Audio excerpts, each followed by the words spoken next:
The vast council of stellar entities convened in their dimensional forum, ethereal forms shimmering with ancient power as they gazed upon the holographic representation of Earth. It was a small blue marble, unassuming and primitive compared to the grand celestial achievements of other civilizations under their watch. "Look at them," scoffed Entity Prime, its consciousness rippling with amusement. "Still burning fossil fuels while their ice caps melt. Pathetic." Entity Omega, the oldest among them, pulsed in agreement. "They spend more resources on warfare than space exploration. Their potential is wasted." For centuries, Earth had been the cosmic joke of the galactic community. Humans were considered the toddlers of the universe, messy, chaotic, and hopelessly unpredictable. The Council had long ago decided Earth required no serious attention. They were millennia away from true interstellar capabilities, or so they thought. Dr. Tom Reed stood in the control room of the Quantum Defense Initiative, his tired eyes fixed on the monitor displaying the final diagnostic checks. For 15 years, he had led this secret global project, bringing together the brightest minds from every continent to work on humanity's greatest technological leap. "Final systems check complete," announced Kate, his deputy director. Her voice betrayed none of the tension that had built over the past 72 hours since their deep space monitors had detected the approaching fleet. "All 37 shield generators are online and synchronized," reported Alex from the engineering station. "Quantum entanglement rates are stable." Tom nodded, allowing himself the smallest smile. Humanity has always been good at one thing: innovation under pressure. The approaching alien armada had been detected just days ago. Massive ships moving with impossible speed toward Earth. Their intentions were clear enough. The energy signatures indicated weapons of unimaginable power, the kind that could reduce a planet to cosmic dust. Conventional wisdom said humanity should panic. Instead, governments worldwide had immediately initiated Protocol Omega, revealing the existence of the QDI and its breakthrough technology. "They think we're defenseless," Tom whispered, more to himself than to the room. "They have no idea." In orbit, 37 satellites positioned strategically around Earth hummed to life. Within each one, quantum particles entangled with their counterparts in the other 36 units began a synchronized dance of probability and possibility. Initiating quantum shield in 3, 2, 1. The entities of the Council were interrupted in their mockery by a sudden alert.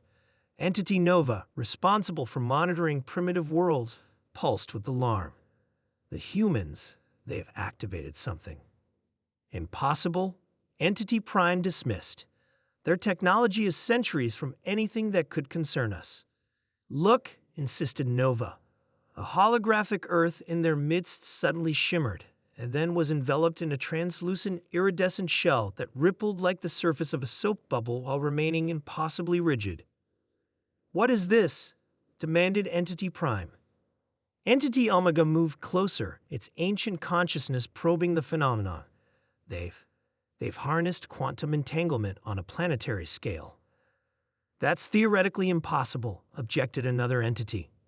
Apparently, Omega replied dryly, "The humans didn't read that particular theory." The approaching armada, sent by the Council as a routine cleansing of an unworthy civilization, fired their first salvo. Planet-killing energy beams streaked toward Earth, only to strike the quantum shield. And then something truly remarkable happened. The energy didn't just disperse or get absorbed. It vanished, and simultaneously, every weapon system on the attacking ships shut down. Back on Earth, in the control room, celebrations erupted as monitors confirmed what seemed impossible. "The shield didn't just block their attack," Kate exclaimed, reading the data with wide eyes. "It used the quantum entanglement to reverse engineer their weapon systems and disable them." Tom laughed, a release of tension that had been building for years. "That wasn't even in our design specs. The shield is learning." The quantum shield operated on principles that defied conventional physics.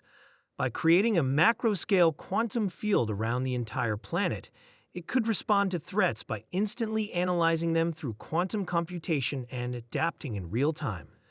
The attacking energy had provided a perfect blueprint of the aliens' technology, which the shield had instantly processed and countered. In the Council's dimension, panic spread for the first time in millennia. Withdraw the fleet, ordered Entity Prime, its confident demeanor crumbling. Entity Omega, however, pulsed with something almost like admiration.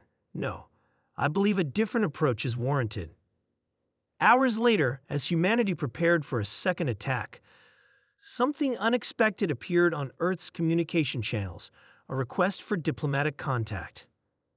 Tom and the QDI team were summoned to the United Nations, where representatives from every nation gathered to face this unprecedented moment in human history. A shimmering portal opened in the center of the General Assembly, and through it stepped a humanoid figure composed of swirling light and energy, Entity Omega in a form comprehensible to human senses. People of Earth, it began, its voice resonating with ancient power. For too long, we'd have underestimated you. Entity Omega explained the Council's role in the cosmos, their dismissal of humanity, and the cleansing they had planned. Then, with what seemed like genuine humility, extended an offer.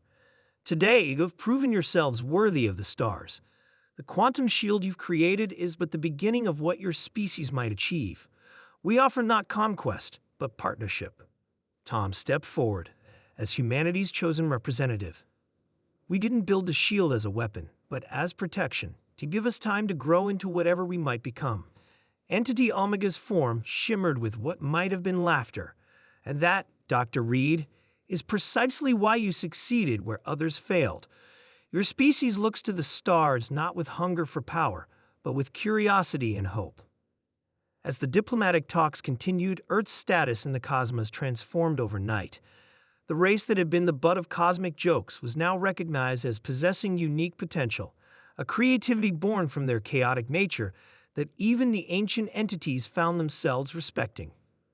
The quantum shields remained active, a glimmering reminder that humanity would chart its own destiny among the stars, not as conquerors, not as subjects, but as innovators who had turned ridicule into respect with a single act of brilliant defiance.